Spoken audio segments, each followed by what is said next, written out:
My name is Mikhail Mugi. I'm a researcher at the Princeton Institute for International and Regional Studies, which is hosting this event, together with the Department of Anthropology and the High Meadows Environmental Institute. To begin with, I would like to thank our co-sponsors, the Department of Spanish and Portuguese and the Program in Latin American Studies. This event would not have been possible without the incredible help of our manager, Carol Dobb. Carol was here, but she always leaves at the right moment.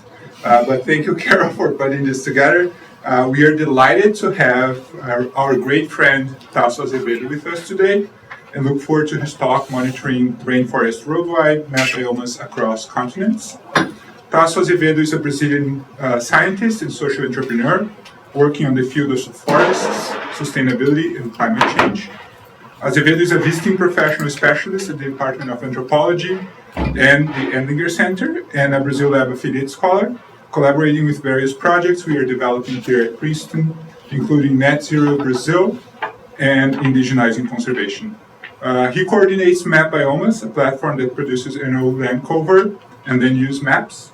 Azevedo has played a key role in the design and implementation of the National Plan to Combat Deforestation and the Amazon Fund. He's now leading efforts, as we will hear today, to expand map biomas to South American countries and tropical rainforest belts in Asia and Africa.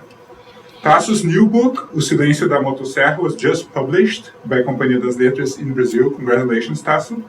And I just heard another great news. Map Biomas was just announced earlier today as an awardee of the Audacious Project, a collaborative funding initiative catalyzing social impact on a grand scale. Thank you, Tasso, and congratulations. Your work is definitely an inspiration to all of us. Joining Tasso as a discussant is our own Gabe Becky. Gabe is Knox Taylor Professor of Geosciences and Director of the High Meadows Environmental Institute at Princeton, where he also directs the Cooperative Institute for Modeling the Earth System. His research focuses on understanding short and long-term changes to the oceans and atmosphere, including the monsoons, El Niño, and the impact of climate on tropical cyclones, weather extremes, and global patterns of rainfall and drought. As for the format of our event, Tasso will speak for some 30 minutes, Gabe will follow, offering a few comments and questions to kick off the discussion. After Tasso's reply, we will open the floor for Q&A. Please join me in giving Tasso and Gabe our warmest welcome. Tasso, the mic is yours.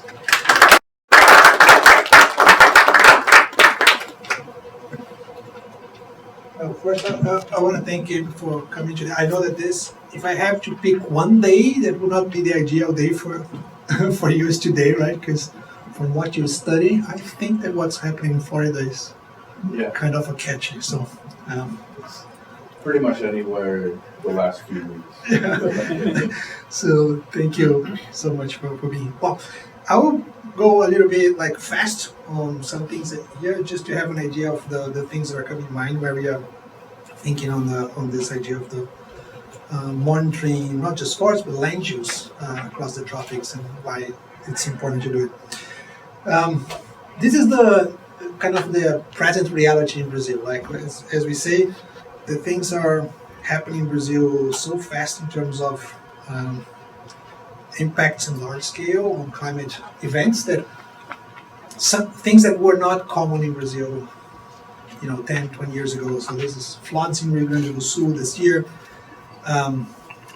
cyclones and everything. Family of Mikhail is from this region. 5% of the state, the whole state, was under the water in this case. We have this sandstorms. The first time I saw that, I thought that this was in Africa, and then I said, no, stay here. No, but how about the church on the village that I know? And then, that's happening in Brazil. We have the droughts in Pantanal, the largest wetlands in the planet, just lost 60% of the water surface. It's suffering for the third year in a row. Virtually no wet season happening there. The droughts in the Amazon, this is the picture from last week in Tefé. This is I think 3.5 kilometers. And basically you don't have water, right? Just scenes that were not very common. And together with all of that, we have the fires coming up. And scenes like this. This is this is September 17. That's the carbon monoxide. Gives an idea of where the ashes from the fire are going. So we see this, everything is on fire. Paraguay and so on. So a lot of that linked to what's going on with climate. This is the data from, I think, yesterday. Actually, October 7th. That's the surface global temperature. Probably don't see it. There is many lines here, and basically those two lines from the last year, this year is completely off the chart in terms of the temperature, and that's the anomaly of the temperature in September 26. Around Brazil, so people that are in Rio and Sao Paulo are basically having 8 degrees more than what you should expect it for this time of the year. It's really kind of scary. That's the ocean. That's the anomaly.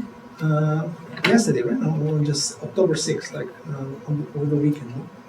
That's where those hurricanes are coming in. That's the climate. Even with El Nino now kind of increasing, still a lot of anomalies happening in terms of temperature. So this another signal is like what's going on in terms of the rainfall.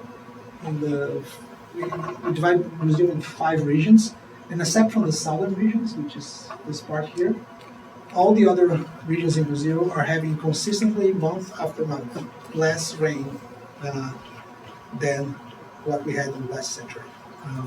That's basically what we see here. So that's everything you see right there is less rain that we should have.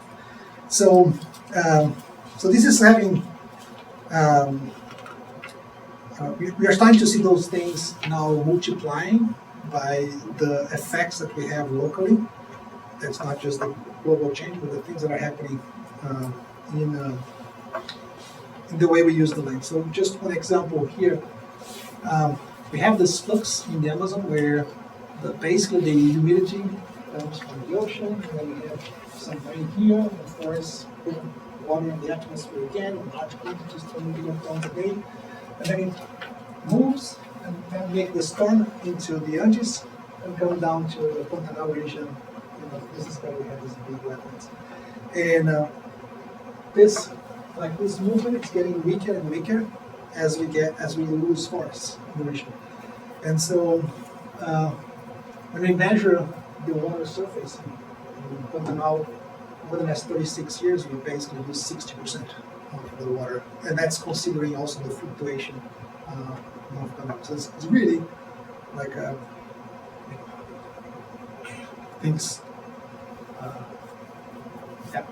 So 3 main forces driving those extreme events happening in Brazil. And I will use Brazil as an example and explain why we are push this other countries. So there is recurring natural events such as El Nino, La Nina, and others. There is climate change, driven by greenhouse gas emissions mostly, but there is also the land use and land use change that is happening out there. Brazil is probably, together with DRC today, are the 2 countries that have more land use change happening at the same at one given time. And the third one is China, which is interesting. There is many movements happening there in the land use and land use change. So we can't do much about this. We can do something about this, but we can do a lot locally about this. So that's where we can influence if we want to adapt to the circumstance or also decrease the impacts of those circumstances. So, and so it's more or less for this direction that we start Mapioma. So Brazil is the 5th largest greenhouse gas emitter in the planet, just after the U.S., China, U.S., India, and Russia. Those 4 countries, 75% of the emissions, basically burning fossil fuels. And in the case of Brazil, we are the 5th largest, and we are on this list because 75% of our emissions coming from land use, including like agriculture, cattle, deforestation, and so on. So, yeah, our contributions related to land use, and that's the same topic that make us, yeah, I think that's the main source of threats and challenges and opportunities, and etc. is all related to land use. So, although like 75% of our emissions come from land use, for many years, the only thing that we really understand was deforestation. So we were tracking, monitoring basically one process, not even the land use, but the process, deforestation. And so we had a program where we are monitoring greenhouse gas emissions in Brazil for since 1990. And we always have this thing in mind that although we are measuring all sorts of greenhouse gas emissions, 600 sources for all the sectors and so on, the one that have more contribution for the emissions was the one that we knew less about how this dynamics happen. So that's why we created Mapiomas. The idea of Mapiomas is to really understand how land use is changing over time and what is driving those changes, and then given information that could be useful for decision makers on any area to take better decisions on how to manage the land. So, in a nutshell, is from going from the typical understanding of land use change as something like forest, no forest, no forest, forest, to go to something more complex with different types of land use and all types of land use, and have this kind of a matrix in which you understand what are the dynamics that I have. So how to do that? We can't go on past, like we can't map the past if it's not with some data that already exists. This is satellite images. Like we can do this, like going to the field and trying to map, and here to use satellite images because there are pictures from the past. But when we look at a satellite image, if you just look to this pair of images, what you see here is a lot of green, a lot of pink, something like this, and then you can imagine that the green is forest and the pink is something else. That's not a forest, right? So what we have to do is to add value to that and understand what actually each pixel is. And so the process that we do on Mapiomas is to transform that information of the image in as most possible detailed number of classes that you can understand what is the land use in each given point of time. It seems now that could be something trivial, but in 2015 when we started, there was just 2 maps of land cover land use maps in Brazil. In Europe there was, I think, 2 also. There was 1 global map that was made by chance, and normally with like 7 to 12 classes that were mapped. And there was no historical data. Because the traditional methods to do that, it's basically you make one map for 1 year, and then you make the next map for the next year, just seeing the changes. And so you need to finish one map to start the other. And to make the first map took 18 months. So you never have time to actually go backwards and make all the things together. So the idea of Mapiomas is to broke this and make this all the maps all the same time. So that's what we do, like invent a new way of doing maps that we can do all the time series at once.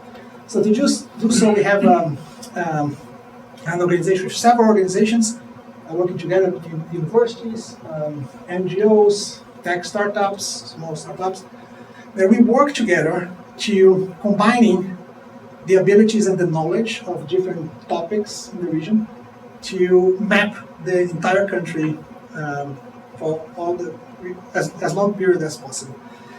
And so the basic stuff here is, without going too much into details, like we take a time series of Landsat image, which is an archive that's available, it's for free, anyone can use. It became free actually in 2009. Before that, we had to pay $600 for one image, and we use millions of them. So it's free and we can use.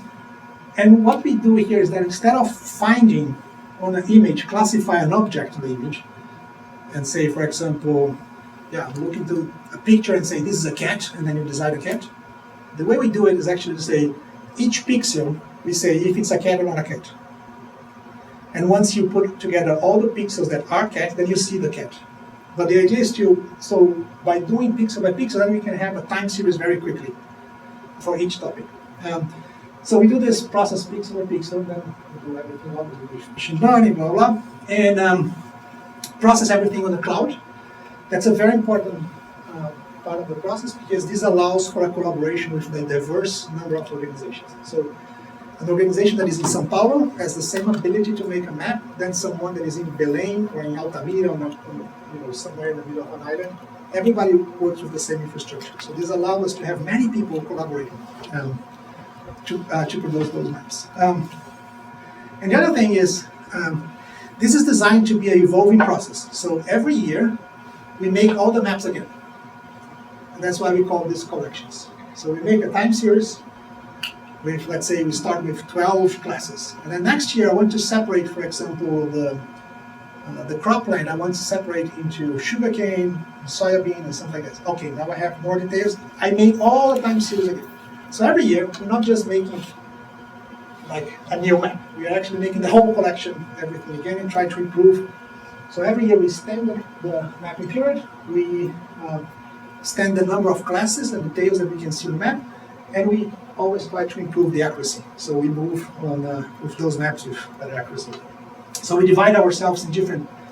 There are groups working on Caatinga, Amazonia, Cerrado. Each one of them are making maps for just different regions. There are people that are concentrated on mapping one specific class, like for example pastureland.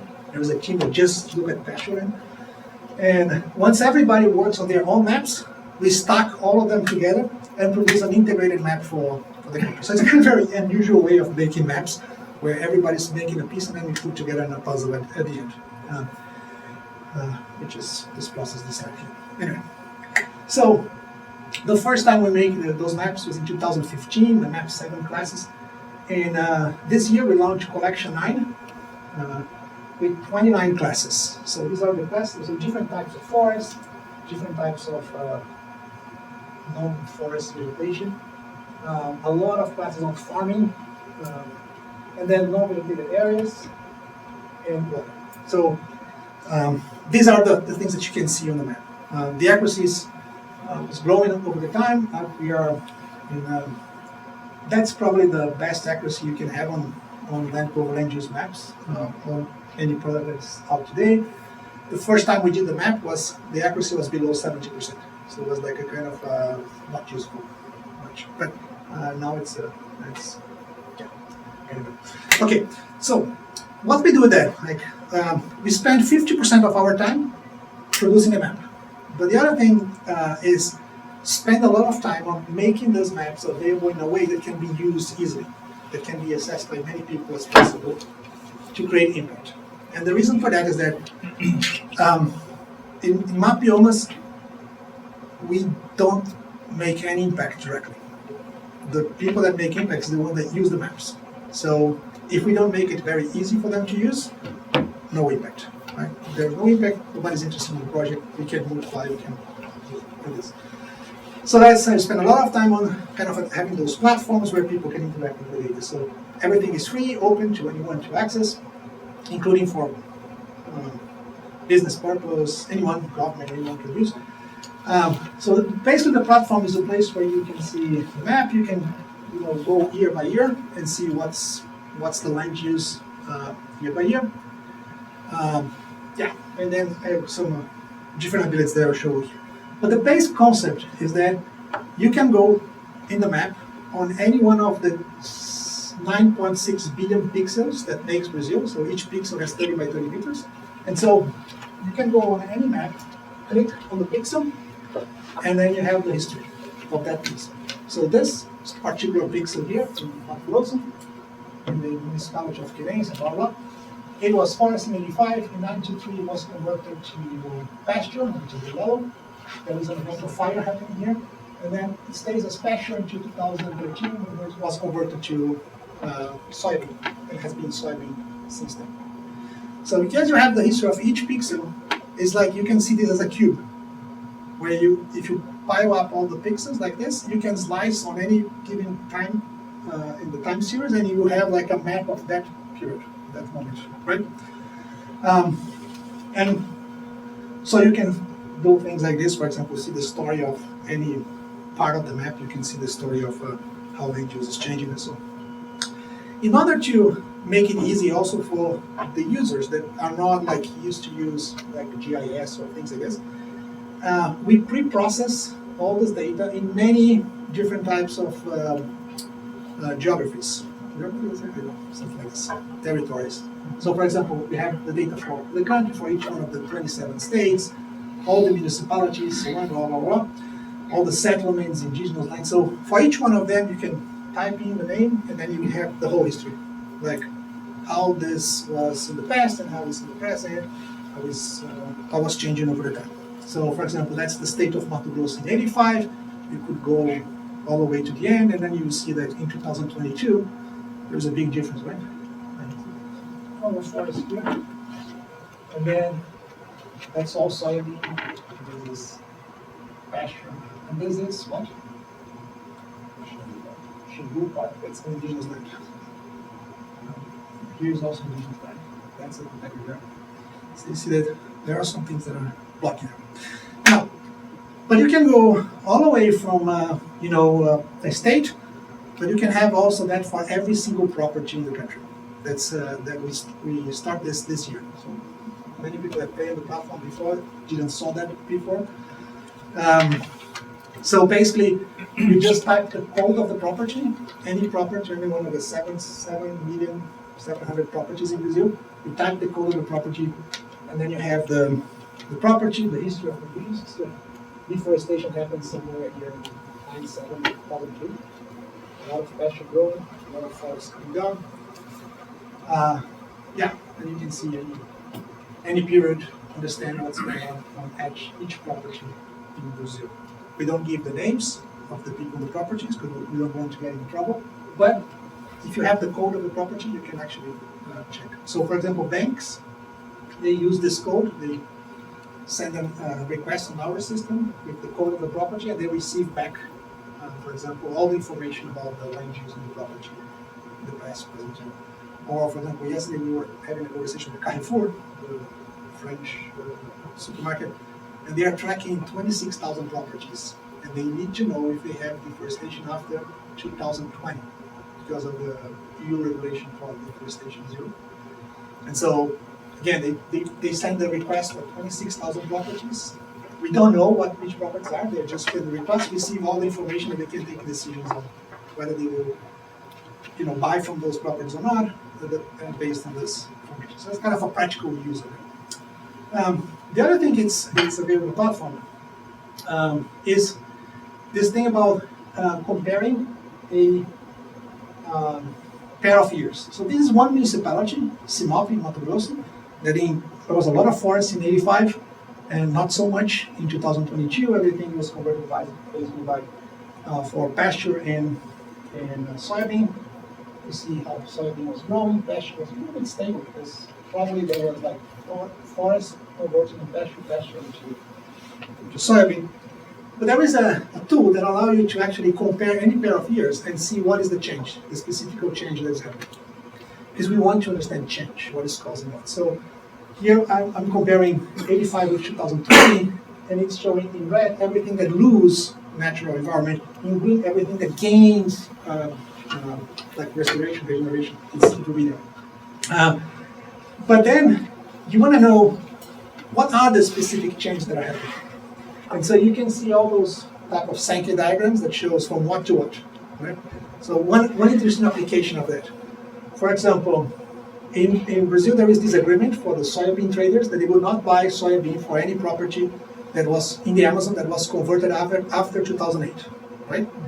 So if it was forest in 2008, you should not be buying from that. So how do you do this here? You fix soybean in the end, like 2022, and then you ask, what was the land in 2008 for all the areas that are planted on soybean today? And then you see that there is forest. So all those areas that have forest, you should not buy from them. And how you do it? Like you click if you click here on this line, it will show in the map all the areas that were forest and now are soybean. And so, for example, the traders can exclude those areas for the ones that they are buying. Just one application of this. Anyway, you can do a lot of things with this data, like for example, understanding what's the pattern that is happening in different biomes in Brazil. So it's very different what's going on in terms of loss. Like we talk about a lot about the Amazon, but the two biomes that use more natural ecosystems in these last 40 years, Pampa and Sahara, 1/4, and then the others were about 14%. And then there are things like this. Oh, that's important. Okay. The idea here is to show everything that didn't change. So everything that's painted on this map didn't change in the last 36 years. So it's like everything that is in green was forest or was natural environment back in '85 and didn't change over the years and continues to be a forest until now. Like every single year was the same class. And same here is for those anthropic areas. So 77% of the country haven't changed in this period. But the other have changed. So about 23 something percent have changed. And that's all the reason that changed. And most interesting is like 1/3 of everything that changed in Brazil since the Portuguese arrived 500 years ago happened in the last 36 years. So that's why it's very fast. So to have a comparison, if you take the whole Europe, the change on the same period was 5%. So it's kind of, it really makes a difference of the dynamics of land use and different areas. Now, other interesting things. Because you have the information of every pixel year by year, you can assume other things. For example, how much is the regrowth of forests in Brazil?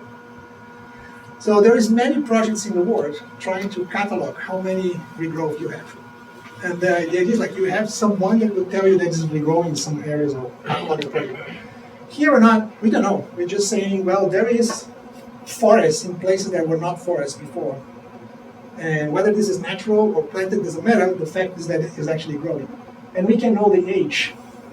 So how old are each one pixel that is growing? It's kind of interesting to understand the dynamics of what's going on. This is the state of São Paulo, and you see these are all riverbanks.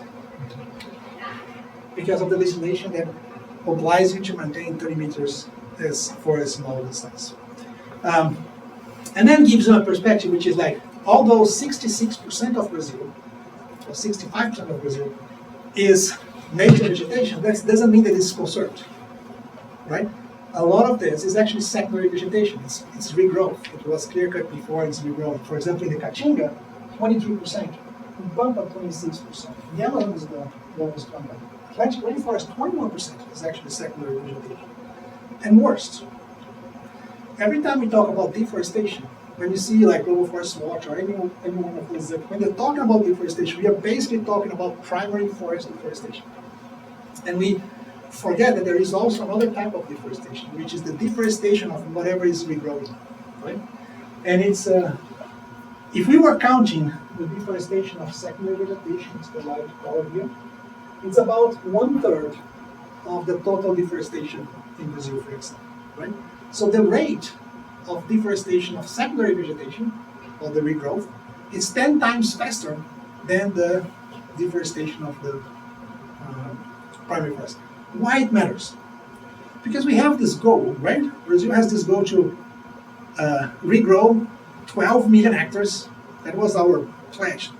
Let's recover 12 million hectares. But when they make the pledge, we didn't know how much secondary vegetation we have. Now, knowing that we have 36 million hectares of secondary vegetation, and then we are clear-cut, we are putting down 1 million hectares per year of secondary vegetation, what should be our priority? Plant more trees, or taking care of the regeneration, which actually will be much cheaper. You know, that's the implication of this type of thing. Yeah, I will just pass it. Now, 5 max 10, I will finish. So, all I talk about here is all this related to this Mapioma's land cover land use. As we were doing this, we started in 2015, as we were developing this, some other things started to show up, and people were asking us for information that we couldn't represent on those maps. For example, it's very difficult to map water and represent well in an annual map, because water fluctuates a lot during the year. So it's important to capture those fluctuations. So, okay, we can't do this all those annual maps. How about if we have a map on a monthly basis? So we developed a time series of a monthly map of the water surface of Brazil since 1985. One month by month. So we can have the dynamics of what's going on. So, and we call this Mapea's water. And then we have the same thing for fire. We have a lot of systems that are very good on tracking the fire spots, like where you have the heat, but not very good systems to actually track the burn area. And the importance is that a burn area can disappear, the signal of the satellite can disappear in 1.5, 2 months. So in order to capture really where are those burned areas, you have to map very constantly. So again, we do the same thing every month, since 85, a map of the fire scars of the country. And so that's part of things. And then we have something on degradation, the same thing for carbon and soil, and stuff like that. So just to tell you that there is other initiatives that are coming together to complement, using the same principles of having all those people that more or less manage all these ideas. And every time we have some new idea of something, we just ping on the different people on the network, say who wants to work on this problem, and then they assemble a group and start to work on that problem as a network to solve that specific problem. So, like for example, just on fire. On the platform of fire, you have like the history of the fire year by year. You have how much of the fire happened on each month, so you have an idea how it's concentrated, the fire in different regions. You have the frequency of fire. How many times each place that was on fire in the country burned during those periods. So I think this is staggering, right? 200 million hectares of Brazil, 23% of Brazil, burned at least once in the last 38 years, right? From 85 to 2023. Just in 2023, 16 million hectares. Just for comparison, the whole fires of Canada last year, remember that Canada is on fire, right? 6 million hectares. So that's the side. Probably that's the place where we have more fires spread up everywhere.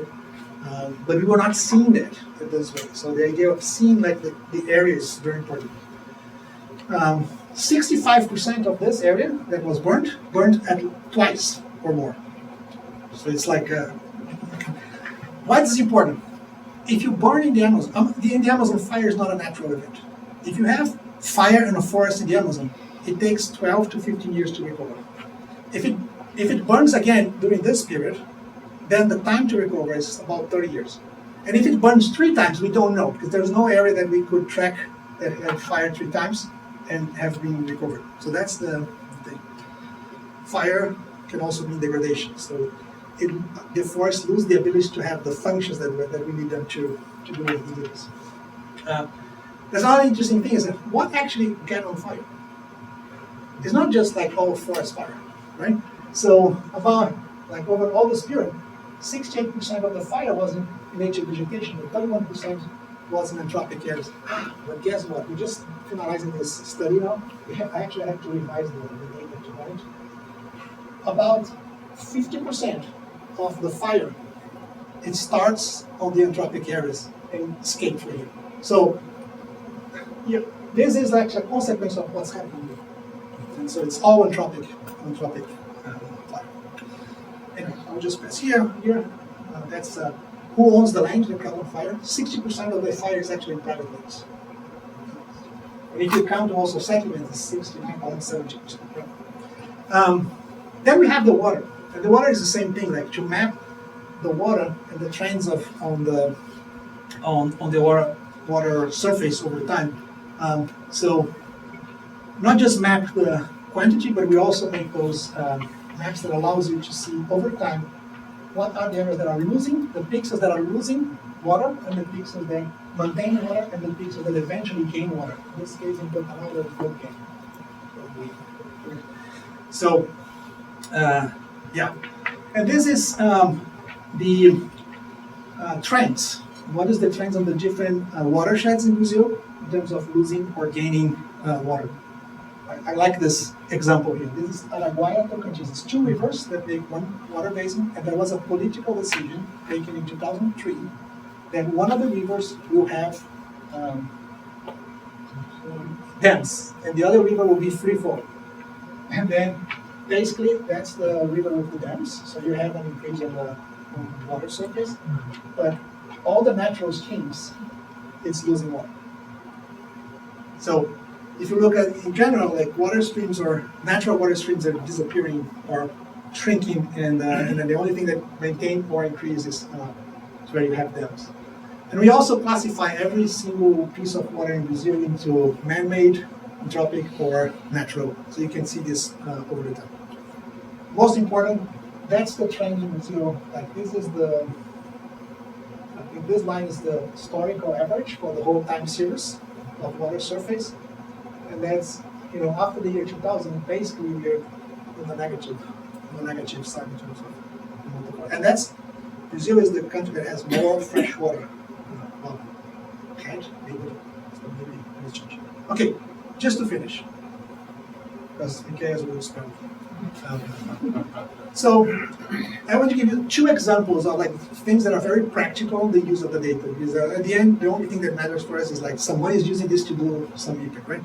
So some years ago, the government come to us and said, okay, you have this whole thing of land use and etc., but we want to come back to the basics, which is like the deforestation. And the problem is we have many systems that are capturing deforestation, but we have to transform those alerts of deforestation into a report so we can act, right? So in 2018, the whole federal government in Brazil produced 1,000 reports of deforestation. So they took deforestation, produced the whole report to actually give the basis for example, give a fine or embargo an area for illegal deforestation. But that was 150,000 alerts in that year. So it was less than 1% got a report, so could get an action. So we developed this platform to help them where we take every single deforestation that happens in Brazil, and we evaluate one by one. We find an image in high resolution before deforestation, an image after deforestation, and the idea is to create something similar to the note that you receive with a picture of your car crossing the red light in your home, so you can't deny because it's there. So that's the equivalent. Like it's something like picture before, picture after. This is the satellite and so on, high resolution, and then for each one of those deforestations, there is a report. So currently, Brazil is the only place in the world where every single deforestation is reported. Like there is a full report on every single deforestation. So there's no excuse to not act because there is the reports there. So this is like how it shows one of the reports. It's actually showing there was three bad things happening here, like a legal reserve, etc. And the reports are done for every crossing of the deforestation with one property. So you can actually have the report per property, like this property, problem here, reported. So anyone can access this report, like from the public, etc. But the government agencies, the banks and the traders, someone, they can request specific APIs for their systems, and we build up the APIs to adapt to their systems. So instead of like when you go to a hotel, you have your plug, and then you need an adapter to plug in the wall. In our case, you say, bring me your plug and make the wall. And then we make the wall so you can plug in. That's the idea. So that anyone can use them. So this is what we have until today. And this like, in terms of applications. Last year, 18,000 applications for loans, for agriculture, fashion, etc. that were over areas that have been clear-cut recently, with or without authorization. They were denied by the banks, which is over $1 billion, because they checked before in our platform. Right? That's another, I love this one, because it's like, in 2019, when the first year we had the system operating, only 5% of the area that had deforestation have some checking. And this was Bolsonaro period, right? 5%. And last year, it went to 42%. It's just like states and governments increasing the amount. I mean, this should be 100%, but remember, it was 1% in 2018, 5% in 2019, now 42%. This year will be over 50%. So really increasing the ability to use this for something practical. And in the last example I want to show is that, and that explains why we want to make this global. This is not about just producing certain products that we find out that the people want. It's actually the ability to answer to any need that shows up. So during the floods this year in April, May, there was this whole event happening, and we have to deploy the government, the insurance companies. They have to deploy the help on the money, whatever, to the regions, but they don't know exactly where are all the events happening. So we put out in 2 weeks a whole platform that actually shows where are all the events happening. So this is a map of everything you see on light blue. This area that were flooded. Were not water before, and then stays as water during this period. And each one of those have like different land covers. So for example, if you're an insurance company, you want to know how much of that is over cropland and what type of crop. So you know how much you have to pay as an organization. If you are, from the Department of Finance in the government, and you want to know how much you should give in terms of recovery help or something like this, you need to know how much of that is in urban area or rural area and things like this, right? And so you have all of that here on the map.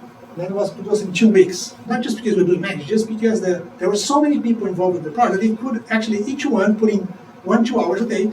We could very quickly, put up the platform. So everything we do, and all the maps, all the strategies and methodologies, etc., is all on GitHub. So it means this GitHub is a repository of codes.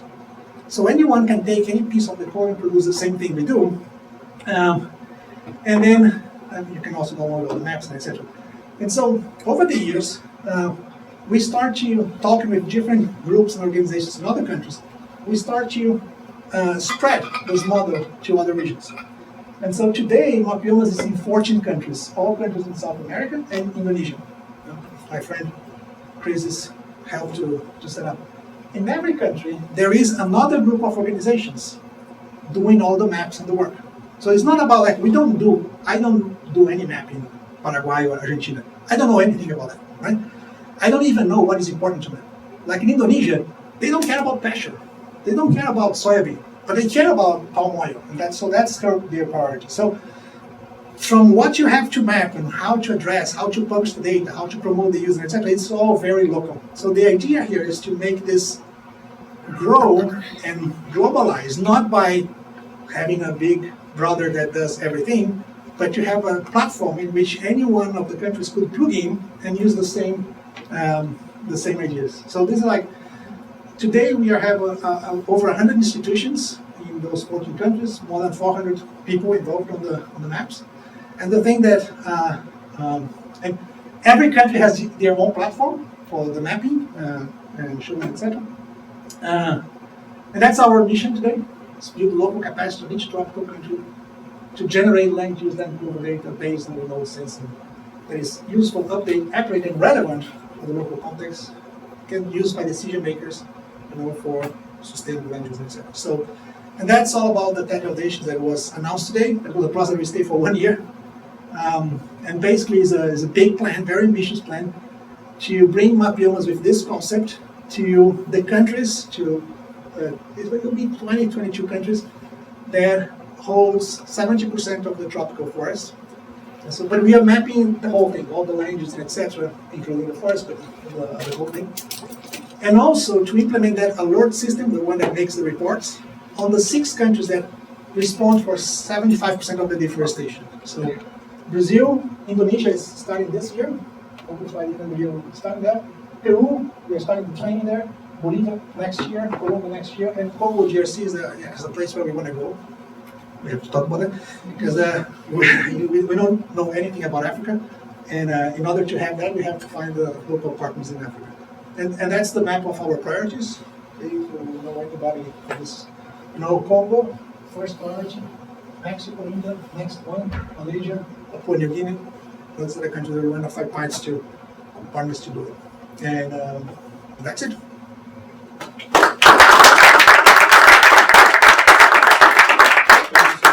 Okay. Well, So, Tasso, first off, I really want to congratulate you on this amazing effort. You, the team, all your partners, this growth. It is really astounding.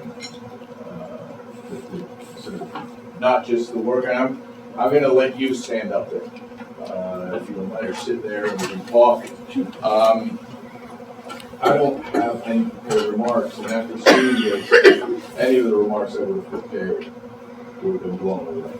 The progress here is really phenomenal. We're facing sort of multiple environmental challenges simultaneously around the world. These are interactive challenges in the sense that our ability to address the root causes of global warming, which are anthropogenic emissions of greenhouse gases, involve us sort of not emitting as much and also sequestering some on land, below ground, wherever we can, underwater. Simultaneously, we have to adapt to a changing climate and also changing land use. But these things have to be done at the same time. We have to juggle the saws and the knives and the water bottles all at once. And in looking at this tool, and the data that comes out of it, it seems like, at least for these parts of the world, Brazil and then your new partners, we're in a better position maybe to address these linked problems by having data. Is there, and a question to you, right, is I understand the focus being on the tropics. I recommend using an equal area projection. Because those map projections distort the importance of highlighted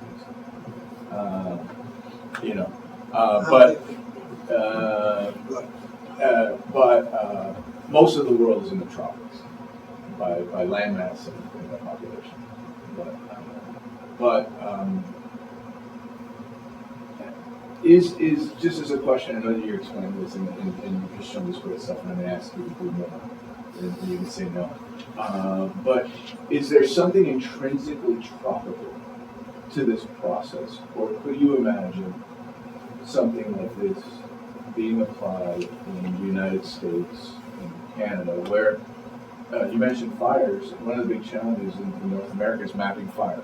There is no good fire data set. I wouldn't be surprised if Brazil now has better fire data than the United States and Canada.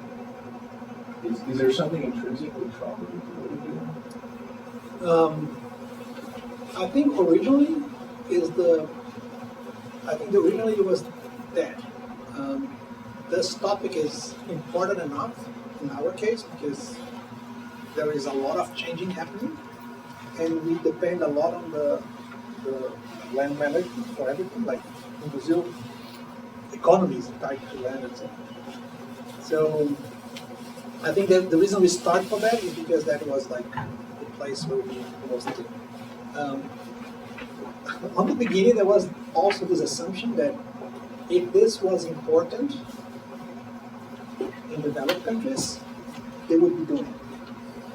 That was like us. I would think like, it was important in Europe. They would do it, right? Have you spent time here? No, but it was like the beginning was thinking like, they would do it. So let's concentrate on what we have to do. Right? But it's interesting that the first time we had this idea, we actually proposed this to WRI. I was on board of WRI Brazil, and I said, why don't you make this map so land cover land use every year so I can use? That was my thing. No, it's not possible. And the whole thing was just like land use. Now they have, right? They have a new platform. It's called Dynamic Board. It's trying to do that. But there's no fundamental reason to not do it. Yeah. I mean, obviously, question of resources, time, attention, and you don't want to dilute your efforts. I mean, the only thing that's important is that in our concept, it's always a matter of having someone that is interested to do it in each country and organize an effort. So it's not an effort that you can do really well from outside first, and then alone. like is in all those countries, like we push for having like multiple institutions. Like in Indonesia, it's 11, 10, 11, Yeah, 11 institutions. I never heard about any of them before going to Indonesia. So like it's really local institution, and it's not rocket science also. Like in Indonesia, when we made the first seminar, I remember as it was today. First, it didn't speak English. Most of the people was doing doing the translation. None of the people in the room have ever worked with digital mapping, computer, like product, zero. Um, and in 2 years, basically, they were doing their own apps. And today, the product they code themselves. So it's not like that you need any specific skills before, but you do need to know about the company. Like to know. So I would guess that, yeah, in US. In our case, the one country that we are looking, which is not really tropical, although it has a small piece of tropical, is China. Because China has an immense land use change happening. Not for the reason that we have, like they have changes, for example, on the opposite side. They have massive reforestation happening. You have deserts becoming green, which have other problems. And so, yeah, China is the one that if they want to do it, then we would really love to help. But I think we don't need to help US and Canada. we But could lead. yeah, we US could and Canada, make everything available. It is. I mean, there's nothing written in the heavens that means that technology needs to develop first in the United States and then so technology can develop first in Brazil and come to the United States. Right? So you mentioned China, you mentioned Indonesia, you mentioned DRC, Brazil. I saw a map in Azevedo there. What sort of political issues come up in design? And to what extent is dealing with the politics of the situation first order? Very, very, very good question. Because we're having a problem right now. For some of them. But the first thing is like, we did something from the beginning that I think was crucial. It's counterintuitive in the beginning, but it's important. Like, Mapiomas does zero advocacy. There's a Chinese law, we don't do advocacy. But it's funny because like, if you look at me, that I'm always on television, giving opinions about everything, etc. What we did was say like every single organization of Mapiomas do advocacy, have their own positions, etc. But when we are Mapiomas, it's pure data, and like the make reports are very boring. It says you go up, down, there's no objective. Every time they put an objective, we cross, it's no objectives, we have we're not giving any recommendation on policy or anything like that. Just basically produce the data so people can reference this data. So, funny story, right? When Bolsonaro came to the United Nations to brag about the fact that Brazil has 66% of native vegetation, the number that he was saying was the number from Mapiomas. But if he knew the number was from Mapiomas, he would like never use the data. But the fact is that it's the same way when Lula was in the General Assembly last week. Again, he didn't know, but he was using the number to explain the fire, 5.6 million hectares of fire in Brazil in 1 month in August. That's also the data from Mapiomas. So I would say the main thing is to not mix advocacy with what we do. That was like the main first. The second thing is the idea of that we promote the use, but we don't promote an agenda to use the data. Make sense? So we don't say, like, for example, to the government, oh, you can use this to increase the penalties to something like this. We just say, well, this data has the information of a report on every single deforestation on the model that you prepared. And then the public prosecutors take our reports and go to the government and say, you have to act. But it's not us, it's like somebody else doing it. Now, taking Venezuela, because that's a hot topic right now for us. They pass a legislation or something at the beginning of the year that if you produce a map, if you're in Venezuela and you produce a map of Venezuela, if you don't include Azevedo. half of Guyana as Venezuela, you can go to prison or something like it's crazy, but it's there. So our teams, there are like in Venezuela, there are several organizations working with us, and etc. They have a problem, like what we do. So the way it works for us is that in the platform of Venezuela platform, it will show Venezuela with a piece of Guyana. In the platform of Guyana, it will show Guyana as it is. But we also have problems between Suriname and Guyana, and that is other places. Now, I'm saying this like as a funny story because please know that one of the topics of our next week will be in Cartagena, in Colombia, for the annual meeting of Mapiomas. So all people from all the countries come together, and like Mapiomas network today is a sum of the countries. So each country has a representative, and we will discuss some matters. One of the matters is how we integrate a map for South America, like that you can see the whole South America together. And so one of the ideas is that, like, if you are in Venezuela and you want to see the map of South America with the eyes of Venezuela, you choose View Venezuela, View through Venezuela.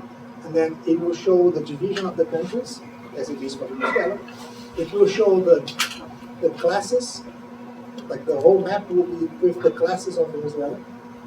And so on. So you see a map with the eyes of Venezuela. If you are in Argentina, you can do the same. You can choose Argentina, and the map changes for the classes of Argentina, the divisions of Argentina, and so on and so on. We don't know how to implement yet, but that's a minor problem. Engineers solve everything, right? So, but we have the vision of how to do it. Like it's an integrated map, but you can see whatever you want to see, and that's important politically for the use of the maps. For example, I may say something wrong, but you get the point. Because I don't remember which one is one. But I think, like, for example, in Argentina, forest plantations is plantaciones forestales, right? And when you say plantaciones forestales, you mean a plantation for timber, right? If you go to Indonesia, a forest plantation could be, for example, palm oil, depending on who we're speaking to, right? Or deforestation could include, like in the case of Chile, if you take out the forest, planted forest is deforestation. In Brazil, it's not deforestation. So these things matter, right? Like the names that you give to things. And so, so we are trying to do in a way in which everyone can choose what they want to see. And the other interesting topic with that is that when you see our legend with the classes, you can see this with the classes of Mapiomas, which normally is like very simple names. Like you will not see like very fancy names of the ecological. It's just like something that people relate to. Forest, savanna, like something that people can.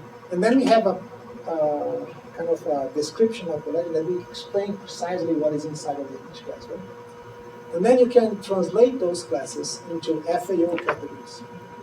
And then you have the IUCN categories, which are completely different from FAO. And then you have the National Bureau of Statistics of Brazil has another category. And then, so you, in any of the maps, you can actually see the map with the eyes also from the different regions. I think it's very interesting that there will be entirely new potential in your methodology, particularly in the Congo, which you're about to move into. Because the main concern that a lot of people have, especially I would see, is biodiversity. The biodiversity is the thing that makes equatorial, particularly equatorial, but anyway, tropical forests fundamentally different, really fundamentally different from anything in temperate and still covered habitats. And that is just the sheer number of organisms. Now, eventually, you're going to be mapping that. And I can give a very interesting conundrum that comes up. And that is that many of the species that you map are only, say, 40 or maybe less or maybe more kilometers apart. Each individual tree may be very widely spaced apart. And that may vary from one region to another. They may be much closer together in one place and much further apart in other parts of the world.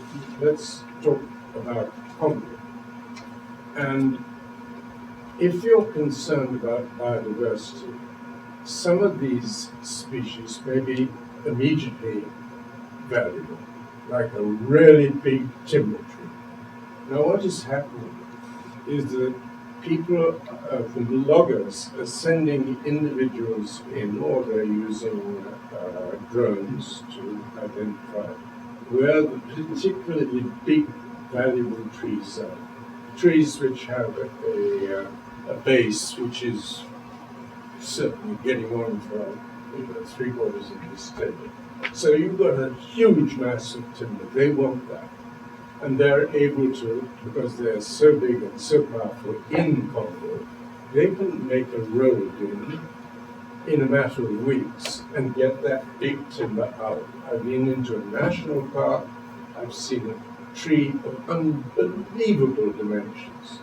And the local guys sent in somebody to find where the big trees were, creates a distraction, and then goes in and harvests this one gigantic tree, which may be, say, 1,000 years old.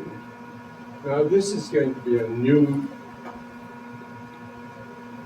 problem, I think, which you have potentially the mechanism, the methodology, and whatever else is needed to actually identify these things. But immediately you have a very interesting problem, because those trees were widely spaced for biological reasons, maybe linked to some particular insect or some whatever it is.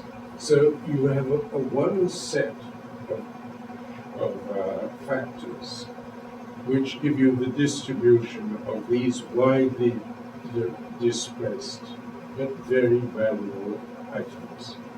And then you have a completely new situation, which is that the loggers have a value on that particular tree, and they will actually go in and take it out, even if it's 40 miles apart. And I think that's something you're going to have to face up to.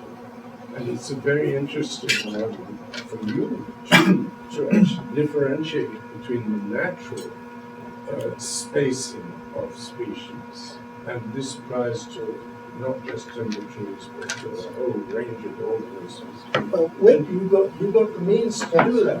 with this technology we are using right now, not yet. But then I will tell about something that we are trying to do that is like probably will get. I just mentioned before I go to this point. I just got this idea, and I took notes here that to include on our representations the possibility to change the like the same way you can choose like the view, you could change the view and say, oh, I want to see this with the projection. There's any number of map projections. It's really fascinating. It's not a big deal, like it's just a question of how to put it in front of us. Yeah. No, that's the thing. So the last thing, that's the one thing that there is another project that we are involved, which we'll have a presentation somewhere, maybe next month or something. It's called Amazon Rebuild. And so in this particular project, what we are doing together with Eduardo Neves, a very known archaeologist, is to identify the archaeological sites that are below the trees. And so, because we are just finding out those sites once you cut down the trees and then people destroy the sites. So we want to find out these sites with trees using LiDAR. So you have this LiDAR you put on the airplane, and you make a 3D model of the surface, and then because you have a 3D model, you can remove digitally the forest, and then you can see what is beneath, right? And so we did this for 0.1% of the Amazon, and based on that, experience that took us 2 years to do it. We estimated there is 10,000 sites to be discovered in the Amazon, and they are between 3,000 and 14,000 years old. Like Machu Picchu is 500 years, all the Maya stuff 3,000. We're talking about something much bigger, really incredible. Now, so we now have a plan, which is okay. It took us 0.1 to make 0.1% of the Amazon took us 2 years in the upper, right? So we are making our plan, and we'll have a workshop here in some weeks, where how can we do the whole Amazon 100% in 3 years? What it takes, like what do I have to do, like how we scale up this thing. So it's kind of the same thought. Because if you can do it, the interesting thing is that if you have a map like this, we can do all the archaeological sites, which by constitution is protected in Brazil. So if you find the archaeological site, it will be protected. But we also can see the water. So that we find out that for every water stream that we find on our best maps from Mapianas, there is another 3 times more water below the trees that you can see. So now we will have a map of water that is much more complex, and because you have to protect the water stream, every water stream has to be protected, and we increase the level of protection. Now, you bring me a problem, because this map also allows us to see 3 by 3. So you bring a problem. Is it like you can calculate all the biomass, a level of detail that we never imagined, like we could have models and things like that. But that's one thing, you can see the big trees. Like actually the biggest tree mapped in the Amazon was mapped with this technology. It's 45 meters high in Amapá. It was using this technology. So I didn't know about that. It's a good point. I was thinking of something different. I was thinking like if you can have a map of with all this detail, we would actually be able to identify tons of the biodiversity in the Amazon very fast for the protections. But that might be some challenge for us. Also, I mean, another example is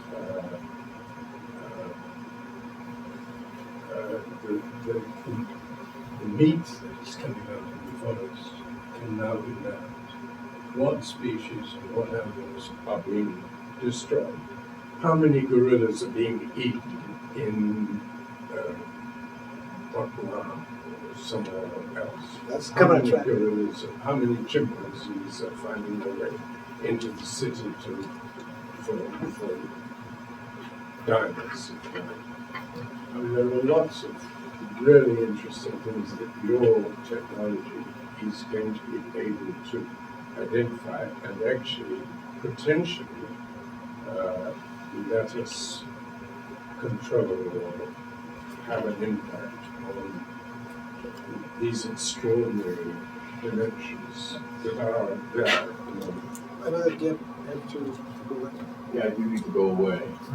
This is so I'm listening to this about the potential and I can imagine similar potential in biodiversity is a global concern and challenge, and if you want to think about it, an opportunity to contribute to it. And I think that for very practical reasons, you've made a wonderful case for, as an institution, my biomass being neutral to policy, right? I think because that strengthens the validity of policy solutions that build on this neutral base, right? That the policy solution wasn't built into the data; it emerged from the data. When things emerge from something, they're that you can see them as natural, as self-evident from nature. But and this is and I have to say it resonates with me. This is how I approach my scientific career. I would publish a result whether or not it provides. I do the science straight, and whatever comes out of that. But you could imagine, right, that this technology would be great as a potential to safeguard some of these vulnerable and very valuable trees or other organisms or collections out. But since it's neutral, it could also provide a roadmap to get to these values. So, how does one balance neutrality? And this is something that I'm not going to put on you uniquely, because any of us that will start thinking about understanding and thinking about building tools, there is nothing intrinsic to the tools. You can use a hammer to put up a beautiful painting. You can also use a hammer to hit yourself in the head. Right? So how do you maintain this essential neutrality, and at the same time guard against some of these sort of perverse uses of the technology? Or is that even something that you think you're expected to do? And I'm going to leave that, but I think it's a challenge we all face.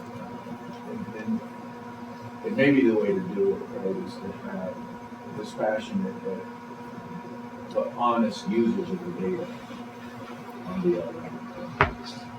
But in the end at the end of the day, it's actually the number of parameters that matter. And that's going to increase and increase and increase. Because what you've got there is the potential to bring in this data, this data, this data. Data which at the moment is not even part of our consciousness. Yeah. And I think that's where this particular approach is going to be extremely relevant. But I think the way way ahead. I would deal with this basically is like, I think when we start to talk about like the archaeological sites, we had the same question. Like if I find out an archaeological site, people will go there and destroy the archaeological site, and they will say, really? Like, so you were saying like we don't want to see, we don't want to know, and we don't want to tell people where those things are because somebody will destroy, so that we can protect.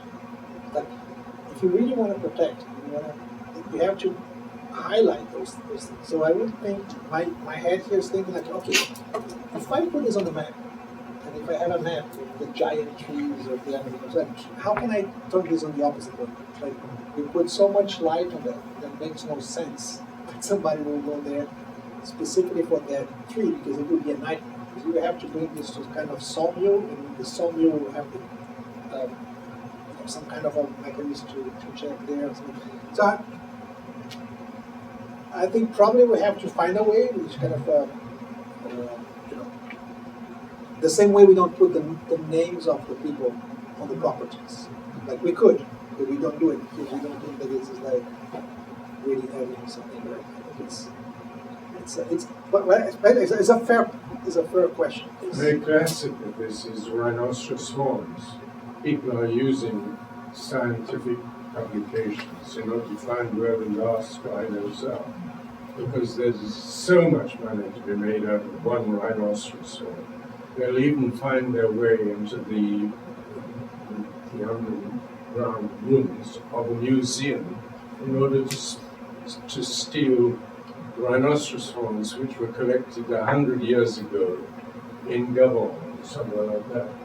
So, I mean, that's always been there, that potential for using this kind of information for infamous purposes. But you still have to develop it, I think, in any case. The projects of archaeologists that recognize aerial photographs identify the sites, and they're actually not publishing the maps of the sites for You could imagine GPS when it was first developed for military purposes, made civilian, but the civilian GPS, this was in 1994 or so, see, was degraded at a random but not a white noise error, but a correlated error of a few hundred meters. So you kind of knew where you were, but you couldn't use it for navigation near shore, because you hit shores. Since then, I don't know why, but it's civilian GPS is a good to cover news. In the Amazon, I would think like this. Yeah, more than that. If I find, But civilian ones, I don't think they're more than a couple meters. I think the interesting thing in the Amazon would be like, now I just find a solution. I'm thinking that the solution is the following. Every single place in the Amazon today it has defined land responsible, right? Except from 15 million hectares, that's the process happening right now. So once I do the survey and I find out that you have these big trees, for example, the big trees, this big tree will be in one specific property, right? And so I tag this to your property, and the owner of the property is responsible for that tree. So no matter who actually took out that tree, in our legislation, he will be responsible. You can't claim that somebody else came and made it took out. So that's one way in which I'm saying, particularly in the case of Brazil, it's possible. I mean, it's possible to tackle it. But I love this. Yesterday, there's things happening every day. Some things. Yesterday, a company that is the largest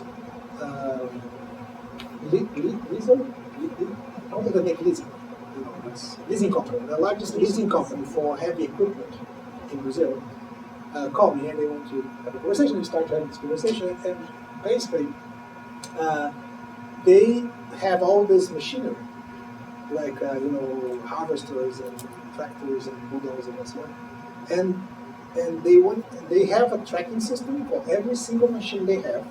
It's tracked by GPS, so they know where they are. And they start to do that because they want to be sure that those machines are not going to risk areas for stealing, violence. So they don't want this to go.